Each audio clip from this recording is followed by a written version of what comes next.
Good morning. Thank you for joining us. My name is Charlie Arnott. I'm the CEO of the Center for Food Integrity. And on behalf of CFI and the United Soybean Board, USB, we are thrilled to have you with us today as we begin our conversation around building trust in ag technology with a focus on food today. We are so fortunate we've got three dynamic panelists, and we'll be able to share some research results with you as we continue to go through. So let me go ahead and get this started. Today's agenda, we're going to spend a little time talking about why we need technology in food and agriculture. We believe we're heading into a golden age of ag technology, and consumer acceptance and food system acceptance is going to be absolutely essential for us to realize those benefits. We'll share some of those consumer research findings as well as some findings from research we've done with our food system stakeholders. We'll then talk a little bit about trust building strategies, share some communication recommendations, and provide the opportunity for you to share your questions of our panelists and of me as well as we continue to go through the session today. So I'd like to get things started with Susan Watkins from the United Soybean Board. Susan is a farmer from Virginia. She and her family produce soybeans, corn, and wheat. So Susan, if you could spend just a few minutes telling us why technology is important to you, the role it plays on your farm, that would be terrific.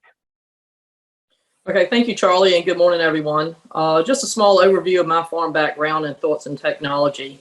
I'm going into my 40th year farming alongside my husband, Maxwell, and our youngest son, Cody.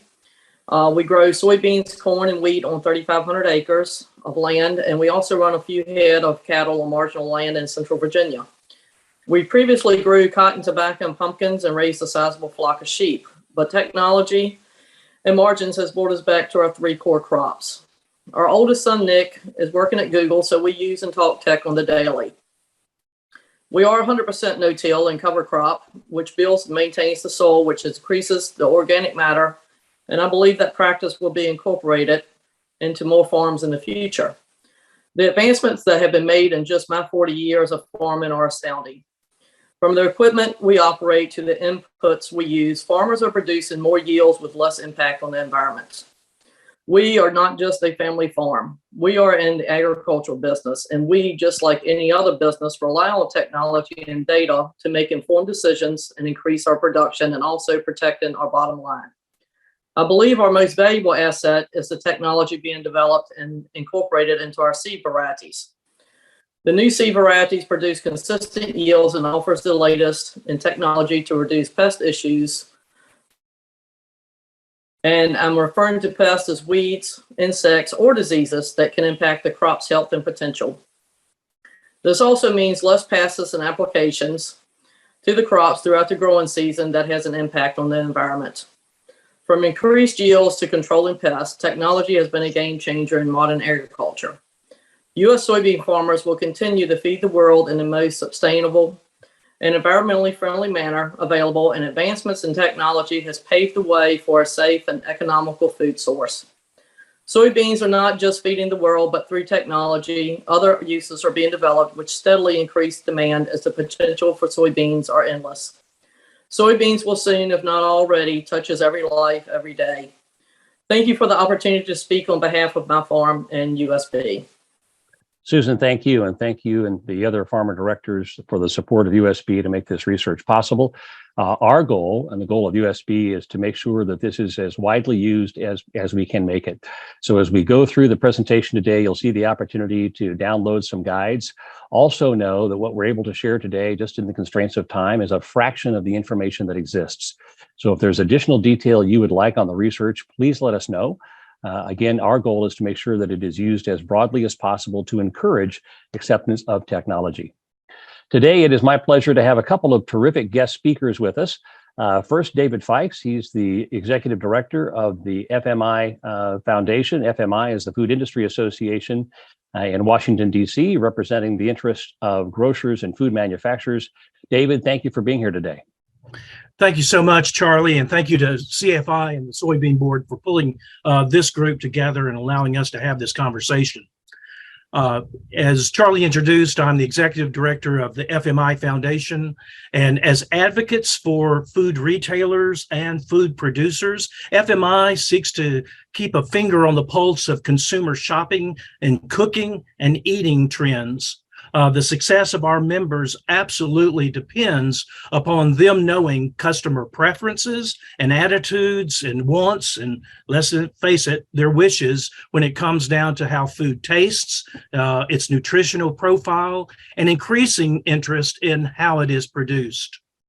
In our information age and technology-driven age, consumers are increasingly curious about all aspects of the food that they are preparing for themselves and for their families. They want to know about its health benefits. They want to know how it tastes compares to other products. They want to know the objectives and the inputs in its development.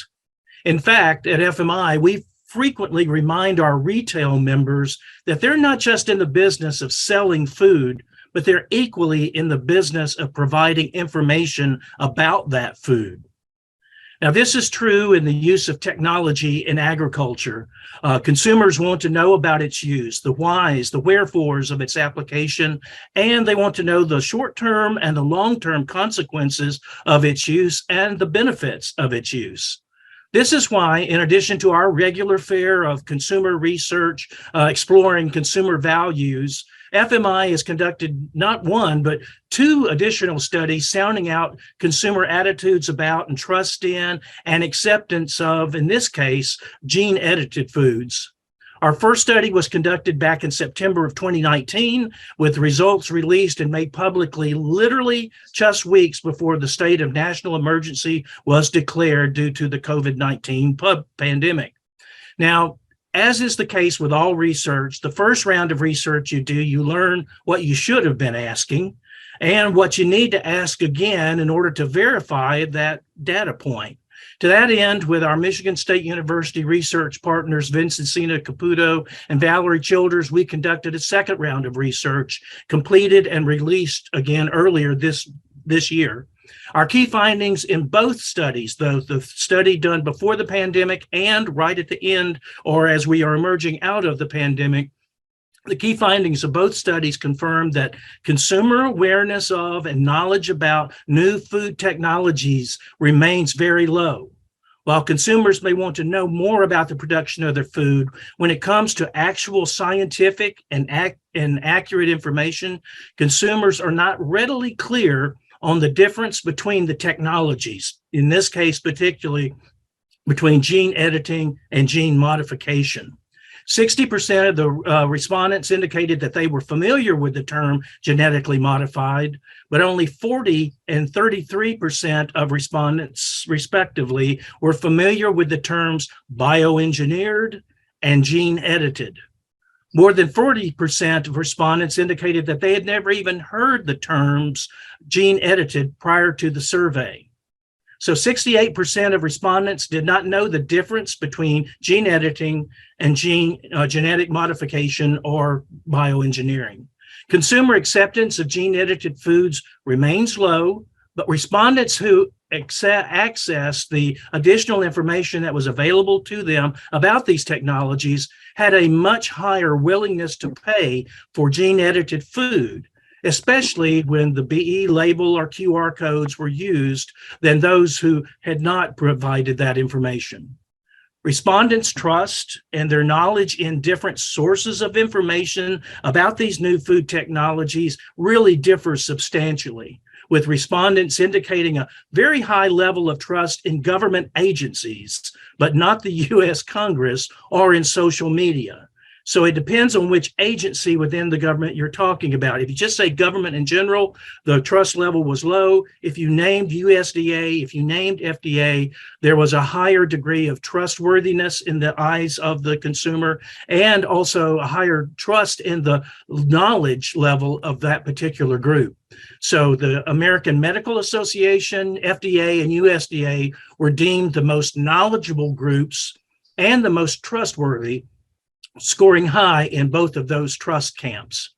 Respondents are in favor of having foods produced with new food technologies available in the market, especially if they are made aware of the benefits that these products have. They support labeling of gene-edited food products, and they back federal decision makers for labeling issues over state-based ones or state initiatives. When it comes to benefits that tend to be more persuasive with consumers, respondents consider gene editing applications that target diseases in animals or humans and crops as very highly important, and applications targeting sensory or productivity indicators to be of lower importance. I think that the reason for that discrepancy in those scores, though, has to do with the sensory and the productivity indicators. Those require us to connect some dots for the consumer and the customer that we may not have always provided the necessary information. So with that introduction, I will turn it over back to Charlie, who will then turn it to Natalie, who can correct everything wrong about what I just said. Excellent, David. Thank you so much for that. Appreciate that. And again, if you have the opportunity, if you have an interest in getting more information, if you have questions, you can drop them into your toolbar. We'll talk more about that in just a minute. Our second guest presenter today is Natalie DiNicola from Benson Hill. She's the Chief Corporate Affairs Officer with a lifetime of experience in this area. And she'll share a little more information on exactly Benson Hill's perspective on what it takes to build trust in technology and the work they're doing today. Natalie? Thanks, Charlie. And David, you've been a great partner through all of this. Learned so much from you. Thanks, everybody, for the chance to talk today.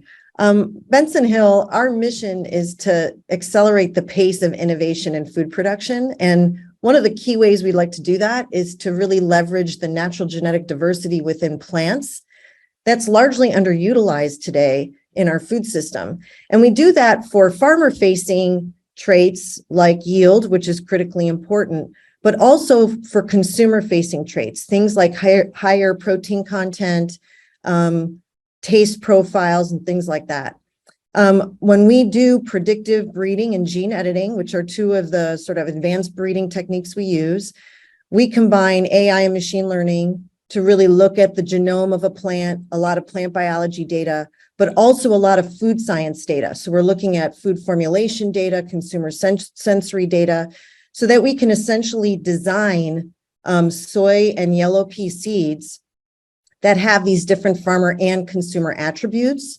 And then we can turn those into ingredients that have unique advantages for food and feed companies, for the plant-based food and the aquaculture markets in particular. So our innovation is packaged in the seed, but our customer is actually food and ingredient companies like Kellogg's and ADM. And we really feel that we're at a place here where we can have a new frontier of ingredient production, again, leveraging this power of plants in ways that's enabled through these different kinds of technologies, and make ingredients that are essentially better from the beginning. So when we're able to breed a soybean seed that has 20% more soybean coming out of the ground, what that means for a food company is that you can actually eliminate some of the processing steps needed in ingredient production. So you can have a less processed end product. When we're able to, for instance, use gene editing to knock out saponin, which is a sort of bitterness gene in the plant, we can improve the taste profile when you're trying to make a plant-based protein and you want to have a really clean sort of base to start with. So those are some of the kinds of things we do. We work all the way from the farmers using regen practices to grow these crops, to measuring the CO2 and the water use in processing, including how we reduce that. And then we package it up into essentially an ESG dashboard metric for our food companies so that they can use that against their own commitments they've made. Technology is obviously critical in all of this because we're using it from, like I said, AI and things. Predictive breeding allows us to reduce the traditional breeding time to 5 to 6 years. Gene editing allows us to reduce it even further to like 3 to 4 years. And that's really important when we're trying to enable this sort of new generation of ingredients that's on the timelines of food formulators and how quickly you guys are trying to develop different kinds of products. And of course, this is really important as we see that, just as they're discussing in the UN summits today, some of these big global challenges are requiring us to do all we can to provide more diverse and sustainable and healthy nutrient density per acre types of approaches to food production. We've had the privilege of working really closely with Charlie and a lot of the folks he's put together. We do a lot of engagement with all different kinds of stakeholders across the value chain and civil society. A few of the learnings we've had is the importance of focusing on the product, not the process. Focus more on outcomes, really focusing on some of these traits that consumers can resonate with, that brings them direct benefit. We feel like choice and transparency is just table stakes. And one of the things we're really interested in learning and continue to evolve is, what does exactly that transparency mean? We do have a Sustainable Food Advisory Council that gives us a lot of guidance on this, but we're really grateful for the opportunity for these kinds of events where we can learn more about what the research is telling us and hear more from stakeholders like yourselves. So thank you very much, Charlie and team. Natalie, thank you so much. And again, if you've got questions for Natalie or David or Susan, you have the opportunity to introduce those at any time through the presentations today. Your lines are muted, but you can submit your question by clicking on the Q&A icon either at the top or bottom of your screen on your toolbar, and then simply typing in your question. And the webinar is being recorded and it will be made available. So if you would like to review the information again, or perhaps share it with someone else in your organization or outside your organization for that matter, if you registered for the webinar, you will receive a link to the recording. So you'll have an opportunity to view it again or to share it with others. So let's move forward and talk a little bit about why we believe there is a need for ag technology. At CFI, we believe we're really headed into a golden age of ag technology. Historically, there's been lower felt need for new technologies in food and ag. Shelves were consistently full, prices were relatively stable, and most of the early technology really focused on agronomic benefits. So farmers have always been willing to embrace new technology on the farm, whether it helps them be better stewards of the land or to become more efficient or to increase productivity. The technology that's been used on the farm has constantly been changing. And Susan talked about the 40 years on the farm. It would be amazing to hear the trajectory of technology that's been implemented on that farm over the last 40 years. But more broadly, the food system and consumers haven't really felt a need for new technology in food and agriculture until now. There is a new felt need for a variety of reasons. First of all, we were all subjected to the supply chain disruptions as a result of the COVID pandemic. People couldn't get workers to work. We couldn't get truckers to transport it. We were short of supplies, and we saw phenomenal supply chain disruptions. The pandemic has also introduced more broadly the conversation about the role of technology. We use messenger RNA to develop the vaccines, and so we're having a conversation today about technology that maybe we haven't had before to help people understand the role of technology in solving really important social issues. We're all facing the consequences of food inflation, with the greatest impact on those who can afford it least. The war in Ukraine has created consistent disruptions, and there's no clear end in sight. And if you look to the farm economists, the ag economists, they're talking about at least 2 more years of tight commodity supplies because of the disruption in Ukraine and the climate change that we're seeing and the severe, highly localized weather events that can disrupt production. If you talk to farmers in one part of the country, they're talking about they've got too much rain. Others are talking about they've got too much heat. Some haven't even seen ears form on the stalks of dry land corn because there hasn't been enough moisture. So climate change is really impacting what's taking place on the farm. So more resilient crops clearly would be a solution to that. There are also concerns about animal welfare, and we'll talk more about this as we go through the presentation. But the role that animals play in our society is complex and conflicted from time to time. And there's greater and greater concern about farm sustainability. Natalie mentioned regen practices, cover crops, et cetera. We're beginning to see more and more of that and more interest in that as people realize the need that for agriculture to be a real solution for the climate change challenges that we're facing across the globe. So again, current and emerging technologies offer solutions to a number of those different challenges, but they will only realize their potential if there is market acceptance. We can all think of examples where their technology has been rejected or taken out of the market, even though we knew it was sound, we knew it was scientifically proven, we knew it was safe, and yet there wasn't market acceptance. Our BST in dairy is an example. We had a potato that would have the potential to deal with some potential carcinogens that simply didn't achieve market acceptance, and therefore, even though the technology would have addressed these issues, it never realized its potential because the market simply said, we're not interested, we won't accept it. And so for us to really understand and maximize the value of this golden age of ag technology, we have to not only develop the technology, but we have to have the systems in place to support market acceptance as well. So a great setup from Natalie and David and Susan, hopefully a little context there for why this is so important. So let's dive into the details on the research now and begin to look at with more detail about what drives consumer acceptance and rejection of the technology used in food and agriculture. It's as important to understand what drives rejection as it is to understand what drives acceptance. Now, the good news is we're starting with a fairly positive environment in which to work. 2 out of 3 consumers say they have a very positive or somewhat positive impression of the use of technology to grow food in the United States today. Now, there are a couple of gate cuts in that data. One would be, is this producing a product that I consume? And the second one would be, is this technology being used on animals? So if it's producing something, if the technology is used for something that I'm going to consume or feed to my family, I have a higher level of concern. And if the technology impacts animals, I have a higher level of concern. But broadly, the support for technology to produce the food in the United States today is relatively high, with more support from millennials and early adopters. And those are important groups because they will be opinion leaders in their social circles. Now, 1 in 10 consumers feel they know a lot about the use of technology to grow food.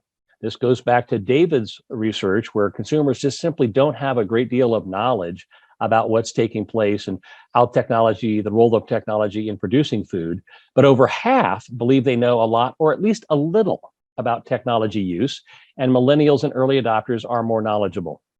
So there is an interest and a baseline belief that people have some knowledge, but there's also an interest in knowing more, particularly if it relates to something I'm going to feed my family, or if it's going to address an issue that is really important to me. So if I care a great deal about climate change, I'm going to be very interested in technology that can address climate change. If I'm interested in the welfare of animals, I'm going to be interested in technology that can help improve the welfare of animals. So we look at these 2 different groups here on this slide, and I'm going to focus on the right-hand side, early adopters, and their impression of technology to grow food. We focus on early adopters because, as I said earlier, they are the opinion leaders within their social circle. So in any group, there are going to be innovators, early adopters, early majority, late majority, and laggards. The early adopters are those who are sufficiently skeptical, but willing to try new things if there is adequate proof. What you can see here is that over half of early adopters have a very positive impression of technology to grow food, and over a third have a somewhat positive impression of technology to grow food. So that means we have a great opportunity to engage with this group to help them understand why they should continue to have that positive impression and why they should be supportive of the technology. We're going to come back and revisit the role of early adopters a bit later in the presentation. So this is the research model that we used with our consumer research to develop the quantitative research. And what I want to share with you is that it's highly predictive of factors that drive acceptance or rejection of technology. For those of you who do research, when we get all the way over to the end, the acceptance of technology, the R squared for the 4 technologies we've tested was between 0.72 and 0.84, which means it's very highly predictive of what actually drives acceptance. And there's a beta coefficient for each one of these different elements, voluntary exposure, perceived naturalness, et cetera, which then helps us understand the weight and the impact of each of those aspects in driving technology acceptance. So the overall model is highly predictive, and each of these elements plays a specific role, and we measured the role and the weight of each of these elements. Now, the 4 technologies we tested were gene editing in plants and animals, plant-based meat alternatives, and cell-cultured meat. Now, we're able to extrapolate from those 4 technologies and apply these findings more broadly to technology and agriculture in general. We chose those 4 because we needed to test technology that at least had some familiarity with consumers. If we were to ask them about their opinion on technology where they had no exposure or no opinion, it wouldn't be very helpful. The model you see in front of you was originally developed by Sept and Hartman and published in Nature Food in June of 2020. And again, the individual elements all factor into the acceptance of technology. So we think about the technology aspects: voluntary exposure, perceived naturalness, perceived dread, and perceived control. Both Natalie and David spoke about the fact that consumers want access to information so they can make an informed choice. That ties back to voluntary exposure and perceived control. If you give me access to the information and I have the power to make my own decision, I'm going to feel more comfortable. I may or may not embrace the technology, but my likelihood of embracing the technology is actually increased if you give me access to that information and give me the power to make a decision. The perceived naturalness. How natural is this, or close to natural is this? And then dread ties into a number of different factors, long-term exposure issues, et cetera. Consumer characteristics really are tied to the individual consumer. Oftentimes we'll talk about, well, what do consumers think? And the answer is, it depends on the consumer. Each of us have different attitudes and beliefs and values when it comes to these issues. So discuss sensitivity, my overall attitude toward new technology, my cultural values, and my personal identification. So do I identify with a group that is likely to be more supportive of ag technology, or are my values and personal brand more likely to be tied to something that's going to want more bespoke kind of food systems that don't really leverage technology and are less intensive? All of us use mental shortcuts in decision making.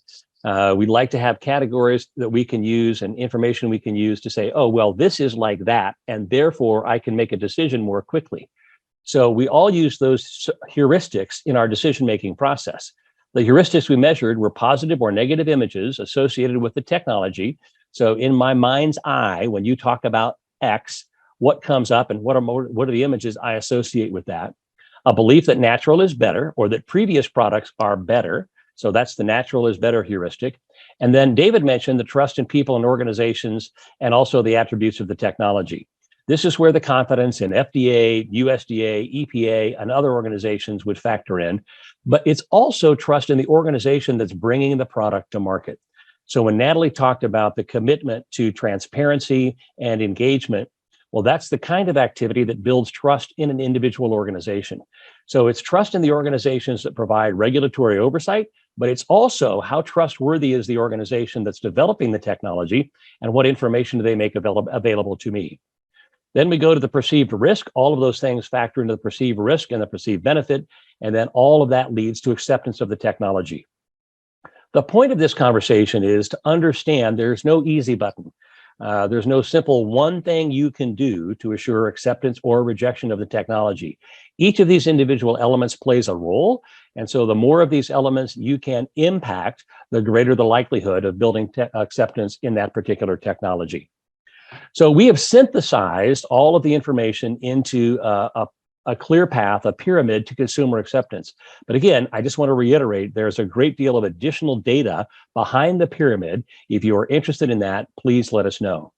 So the first one is ready access to information and the positive perceptions that the edible end product is natural and safe for consumers to ingest. So you're giving me access to information, and the information helps me develop a positive perception that the edible end product is natural and safe. That's the basic foundation. If you aren't transparent, you aren't making information accessible, and people don't believe the product is safe, game over. Those are simply table stakes in today's environment of being able to introduce technology successfully. Secondly, those shortcuts in decision making. So trust in the organizations that approve and monitor the impact of the technologies is absolutely essential. Now, this can be a little challenging in today's environment because the technology development has surpassed at times the regulatory frameworks that are in place. And so for some of the new technologies, they aren't necessarily regulated. And so it's a matter of then identifying where can we go to have that level of credibility from an agency or an organization that we can transfer to this technology. But trust in FDA, USDA, absolutely essential. If you can get those organizations to approve a product or provide oversight of the product, it helps build that level of trust.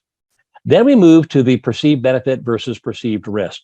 And this is where it's important to understand what are the benefits that are crucial to acceptance.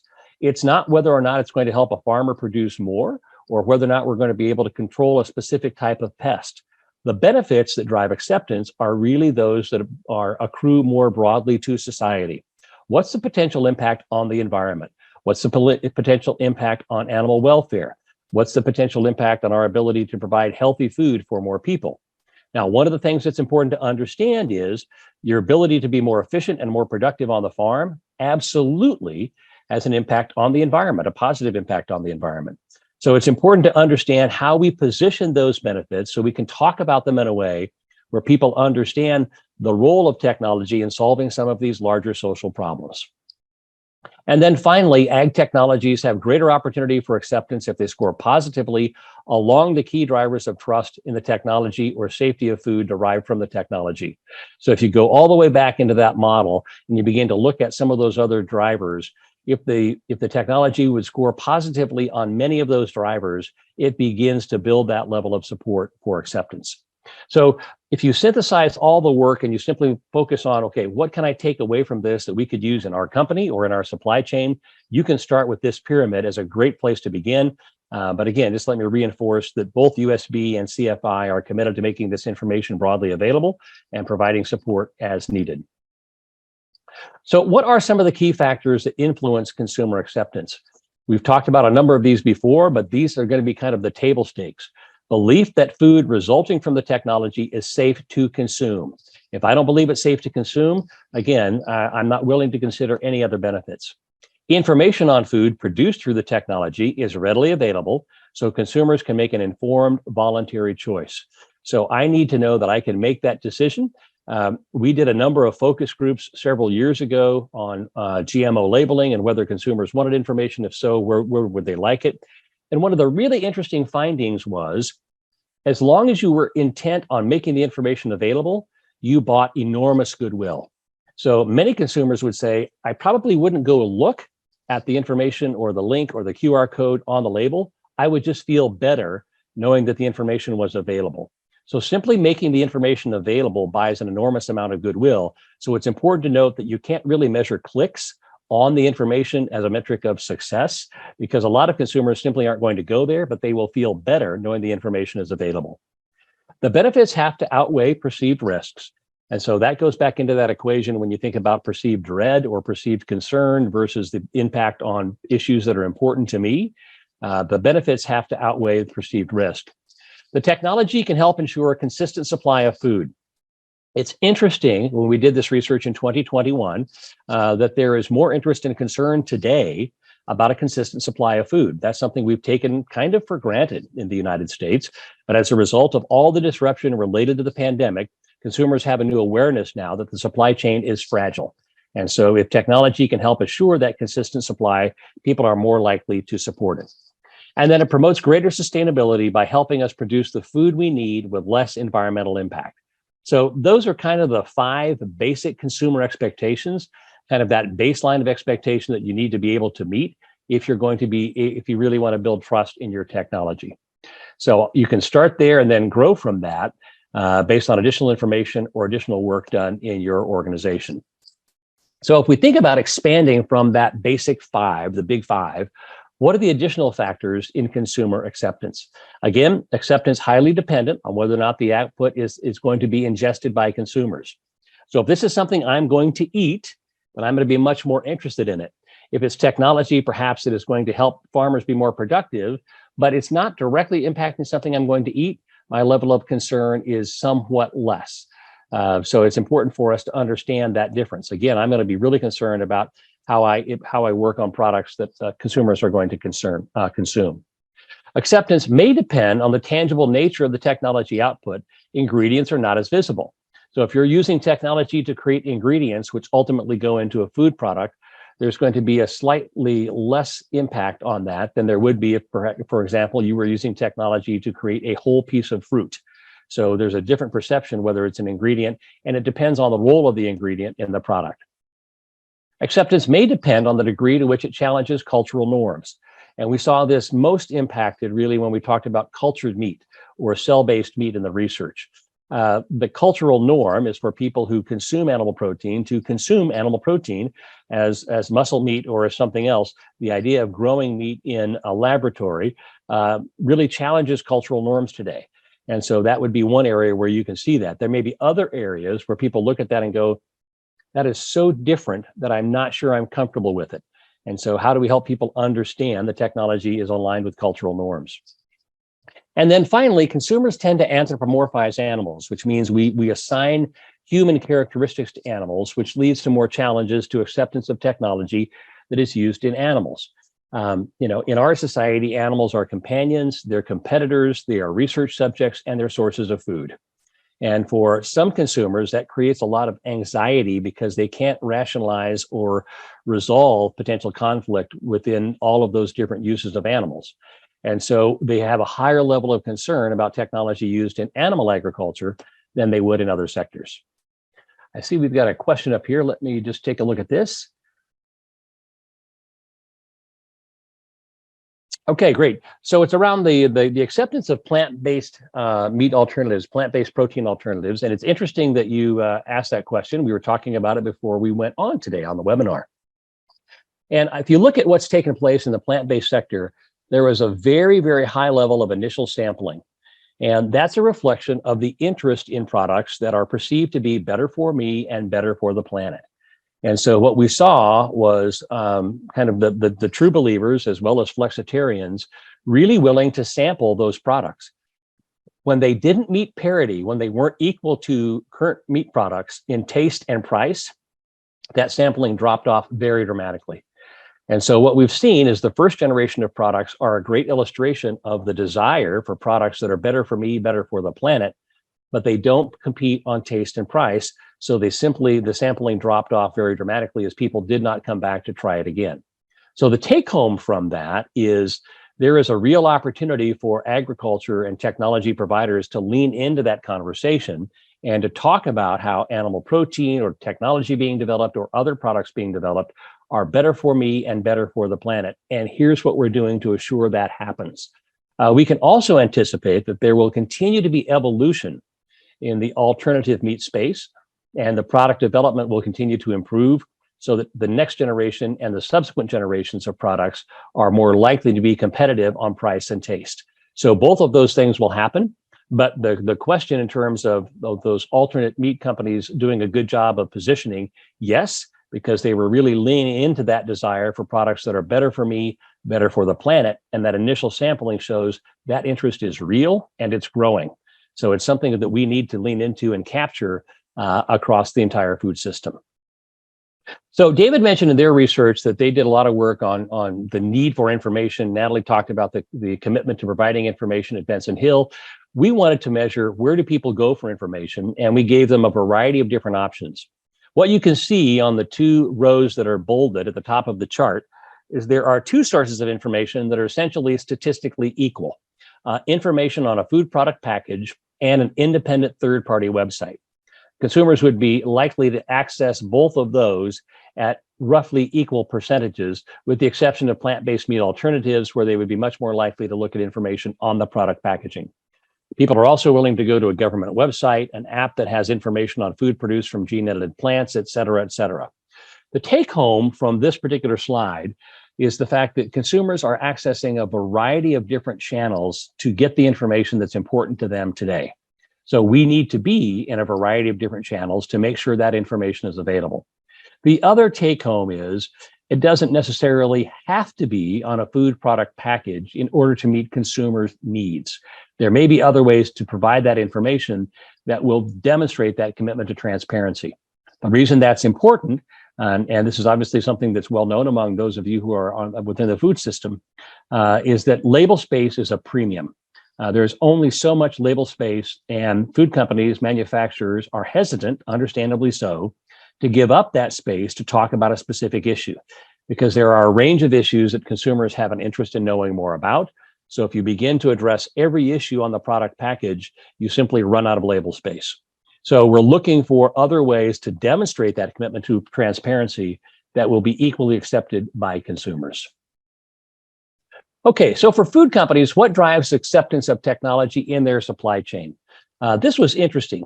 We had the opportunity to engage with 37 different food system stakeholders. You can see in the box kind of the sector that they represented in the supply chain. Retailers, food service, consumer packaged goods companies or CPGs, companies that develop a gene-edited, plant-based or cell-cultured food, investors and other influencers, to try and get a better sense from them about what drives tech acceptance within the food system. Because again, you can develop the best mousetrap in the world, but if the market won't accept it, that mousetrap has little, if any, value. So the finding from food companies, number one, the primary driver is customer acceptance, followed by safety and transparency. Now, what does this mean to me if I'm a tech company? What it means is I need to understand that my customer or my customer's customer, being the branded consumer-facing food company, wants to know, what do you know about customer or consumer acceptance of your technology or the product you're bringing to market? Because I need to know that it's going to be accepted by my customers if you want me to incorporate it into my supply chain. That makes perfect sense, right? I'm not going to bring something into my store if I don't know that my customers are going to accept it. So if you want to sell it to me, you need to help me understand what's the willingness of consumers and customers to accept it. The information about the use of technology should be readily available through a variety of sources and channels to allow consumers to make informed choices. We've talked about that on an ongoing basis. 3 other food company considerations include cost, scalability, supply chain reliability, and regulatory approval if appropriate. So one of the things that many food companies today are concerned about is supply chain reliability. You may have read recently the New York Times article that talked about the fact that there are 21 ingredients in a Totino's pizza roll, a product that was particularly popular during the pandemic. And at one time or another, General Mills found themselves in short supply of some of those ingredients. So they worked with their food scientists as well as their procurement team to now come up with 25 different recipes to be able to continue to produce those Totino's pizza rolls. So what does that mean to others? What it means is there's a clear desire to have a more resilient supply chain as companies look at just in case and not just in time. So what can we do to make sure that these ingredients are scalable, that we have enough of them? And if they're looking for alternative ingredients, it now provides an opportunity to lean into that space and provide those as well. Both food companies and consumers are more likely to accept technology that addresses the issues important to them or provides benefits that align with their values like animal welfare or sustainability. And finally, food companies see an opportunity to educate employees and customers about the benefits that can be achieved using new ag technologies while they are still in the discovery phase. So one of the things that we need to think about more broadly is, even if we don't have a particular product or technology coming to market for a few years, that still doesn't prevent us from having the conversation now about how this technology is going to benefit consumers and benefit society. We need to engage in that conversation early and often to build that level of support and work with our food company partners to help deliver that information. So to summarize, what are the factors likely to increase acceptance and likely to increase rejection? First of all, will consumers accept it? If consumers will accept it, I'm more likely to incorporate it into my supply chain. It improves profitability by increasing sales, reducing cost, or improving efficiency. So we talked about the alternative proteins not at par, not at parity for cost. And so all of a sudden, then it changes the dynamic that food companies will consider. Is it scalable to be commercially viable? Again, I need to know that there's going to be a consistent supply that's going to meet my needs. It aligns with my company values. Is it aligned with my values? Is it consistent with who we are as a brand? And does it fill an existing market need? Is there a perceived need for this product or category on this technology? And how will it help me meet the needs of my organization? And will it give consumers more choices? Again, we talked about those 25 different recipes for Totino's pizza rolls. How will this help provide consumers the choices that they're looking for? What's likely to increase rejection? If consumers will not accept it. So it's going to be important for technology providers to understand consumer acceptance and consumer research to support it. Insufficient testing or proof that the product is safe. Again, safety and acceptance are simply paramount for a food company. Potential supply chain problems. If you don't have a supply chain that's going to be reliable and allow me to meet my needs, I'm less likely to accept it. It serves no clear purpose for the company, and there's low felt need. Again, there's more felt need today than there was 2 or 3 years ago, but there still has to be a perceived need for the technology and product coming to market. And then finally, lack of regulatory approval, or it's not accepted in international markets. And that really only holds true for a handful of products or companies, where most organizations, if it's only going to be sold in the US, the international markets are less important, but lack of regulatory approval is clearly going to be a non-starter as well. So let's talk a little bit about what are some of those trust building strategies. How can your organization help build trust in ag technology? Strategies for all stakeholders. One, demonstrate that the new technology is safe, for human consumption. So the food produced with the technology is safe to consume. That's number one. Be transparent about the use of technology in products. Evaluate the social impact of the application on environmental attributes, animal welfare, workers, or food affordability. Now we're moving beyond just the agronomic benefits or the ability to increase profitability, but how are we addressing some of those issues that are really important to consumers? And then promote the benefits to consumers and society through a variety of channels. We all have a number of apps on our phone. We have a number of sources of information. We have to be engaged in a variety of those sources and channels to make sure the information is widely disseminated. We have sector-specific strategies developed for ag technology developers, food companies and technology developers, CPGs, retailers, food service and their association, farmer and grower organizations, farmers, ranchers and growers, research institutions, as well as NGOs and influencers. You can download that strategic roadmap at foodintegrity.org/trust in ag communication resources. So you can go to the foodintegrity.org website, click your way through and find this document, download it, share it with your colleagues, share it with your friends, but it's a great roadmap for building trust in ag technology. So what are some of the strategies specifically for CPGs and food tech developers, the audience that this webinar is specifically targeted to? One, establish a consistent, credible process to evaluate the use of technology in food products or ingredients. So you know internally, and you can communicate externally, here's what we follow to determine whether or not a product should be accepted into our supply chain. Two, conduct that customer research to better understand their awareness, comprehension, and opinions about the benefits and application of the technology. Natalie talked about earlier, we're talking less about how the technology is used and really more about the benefits. This is clearly important to building that level of trust. Engage with key influencers early in the process. So as you think about the variety of stakeholders who may be interested, engaging them early while opinions are still being formed gives you the opportunity to help shape that perception and attitude. When engaging food service and retailers, share the benefits of the technology to solve challenges that are important to them. Everybody in the food system has been impacted by supply chain disruptions, food affordability, other challenges. So how will your technology, how will the products you're bringing to market benefit your consumers or benefit your customer, I should say, when it comes to market? And then introduce a technology or resulting products at a price point that aligns with the benefits and value to the marketplace. Again, kind of going back to the example or illustration we had earlier with plant-based meat alternatives, when they weren't at parity for price and taste, you began to see interest wane pretty quickly. And then finally, explain to downstream customers how the product derived from the technology improves something that's important to them. Quality, taste, nutrition of food, sustainability, care of animals, et cetera, right? So if you're going all the way to the consumer, what's the potential benefit to her or to him of the technology and the product derived from the technology being included in the supply chain? For retailers, food service, and related associations, number one, establish a consistent, credible process to evaluate the use of technology in the supply chain. Again, make sure that you're able to validate and verify how the technology is being used so you can communicate it then transparently. Obtain or conduct that research to better understand consumer comprehension about the use of technology. Train employees, including communicators, nutritionists, and department managers, to engage in conversations about technology use. It doesn't have to be exhaustive, but if you can provide 2 or 3 talking points about the technology and then a resource for them to go to if they need more information, that can be incredibly helpful. As David mentioned, for their members, they help them understand you're not just a source of food, you're a source of information.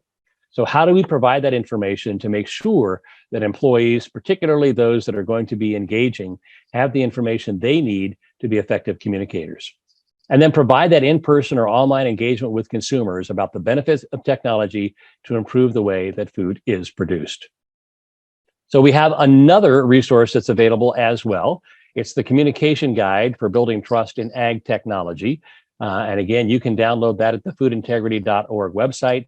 But both the strategic roadmap and the communication guide are available free of charge. We encourage you to use them and to share them with others. That's the goal of the United Soybean Board as well as the CFI, to make sure those materials are widely used. And Susie was kind enough to put the link into the chat. So you can simply click on that link and immediately access those guides So you can download those even while we're completing the webinar today. So what are some of the specific communication recommendations that were developed as a result of the research? Number one, lead with the benefits that can be achieved through the technology. Again, the benefits that accrue to the audience that's important to you. So if you're talking to consumers or food system stakeholders, you really don't want to be talking about the benefits to the farmer. You need to make sure the benefits you're communicating are aligned with the audience you're engaging. Emphasize that the technology is safe for people and the planet. That this is a continuum. As we look at kind of the timeline of technology that's been introduced, we're simply continuing on that continuum to introduce more technology. We need to be transparent about what the technology is, but help people understand how this fits into the broader context of technology use in food. Be open and transparent about the technologies used, empowering customer choice. We've talked about that on an ongoing basis. We come to this conversation with some concern and trepidation that if I share information, it might scare people away, when exactly the opposite is true. If you don't share information, it's going to scare people away. If you share information, it gives people the opportunity to have their questions answered, and it also demonstrates a willingness to be transparent and engage in that conversation and dialogue. Target outreach to those most likely to accept the technology. This is where I said we're going to circle back a little bit and talk about the importance of early adopters. If you look at number 4, you might look at that and go, well, wait a minute. Wouldn't I really want to target my time and energy to those who are least likely to accept the technology? And the answer is no. You really want to work with those early adopters who come to this conversation with a generally positive impression, but also a reasonable amount of skepticism, because they can help you amplify and multiply your outreach, because they are the opinion leaders in their social circle. So if I were to go and have a conversation with a mom's group about technology, I'm not likely to be a credible resource because I'm a middle-aged white man. If another mom who's an opinion leader in that circle has a conversation with me and she leaves with a positive impression, and then she shares that information with her social circle, she's likely to be much more persuasive. So again, target those who are most likely to accept the technology, understand who the early adopters are, and engage with them. And then lastly, engage in two-way dialogue and ask questions. This tends to generate a fair amount of anxiety among organizations who are uncomfortable with the idea of engaging in a two-way dialogue. Transparency started with being more open and sharing information. Transparency has evolved to become a commitment to engage in conversation and dialogue. So you really need to be in a situation where consumers who are interested have the opportunity to reach out and ask a question. You've got the opportunity for them to engage with you on your website or through other tools where they can have that conversation, because simply having the dialogue increases the level of trust and reduces the level of anxiety. So be willing to engage in that dialogue. Assume that people are coming with good intention, but some healthy skepticism, and make sure they have access to the information that's most important to them. And then finally, leverage trusted spokespeople. We know that farmers are trusted. We know that academics are trusted. We know that representatives of specific regulatory agencies are trusted. There are also other people, again, the early adopters within any group, that are going to be trusted. So engage with those trusted spokespeople, help them understand what's important, and give them the opportunity to share that story in a way that's going to be viewed as more credible. So as we begin to wrap up, let me offer the opportunity again one more time for any questions, comments, concerns you may have. Now's the time to get them open. We've got about 5 minutes left, and we want to make sure that you've got the opportunity to have your questions addressed. So we know that innovation and proven technologies are absolutely essential to creating enough safe, healthy, and affordable food while achieving global sustainability goals. Again, talking about that golden age of ag technology that we're moving into today because of the new felt need and the technology that's available. Now, when we transparently present the societal benefits, safety, and responsible use of ag technology, we help the public appreciate the value and support the use of technology in food production. So when we engage in that kind of conversation and discourse, we actually support the use of technology in food production. So before we headed into the final round of questions, we do have a survey we would like for you to answer. It should take about 30 seconds. So Susie's going to put that up on the screen and make sure that that survey is available to you. There are 3 quick questions and a 5-point Likert scale on each question. So you simply click on the number that most accurately reflects your opinion, then you scroll down and do the same for the next question, do the same for the third question, and then you're done answering it. So we would appreciate your feedback and help in us helping us continue to improve our products and our webinars as we continue to go forward, because we want to make sure that we are providing the information that's most relevant to you in a way that you can make good use of it. So as we continue to give you the opportunity to wrap up, hang on one second here. Excuse me. As we continue to give you the opportunity to complete the survey, this is also your chance to ask any questions of Natalie, of David, of Susan, or me as it relates to this information. Again, want to make sure you're aware that the Trust in Ag Tech Communication Guide and the Trust in Ag Tech Strategic Roadmap are available to you absolutely free of charge. You can download those to the website. And again, we are committed to making sure this information is as usable as possible and that you can apply it within your organization. So if you have more questions, you need additional information, please feel free to reach out to me, charlie.arnott@foodintegrity.org, and I would be most happy to respond and answer your questions or make sure we put you in contact with someone else who can. All right, if there are no other questions today, I want to thank you for your time and attention. I want to thank our speakers, Natalie, David, and Susan, for your participation today. And most importantly, thank you for taking the time to participate and learning a bit more about the research and what we can all do collectively to build trust in ag technology. It's been a great pleasure having you with us today, and we appreciate your willingness to be with us and participate. Thanks again. Have a great rest of your day. Take care. Bye-bye.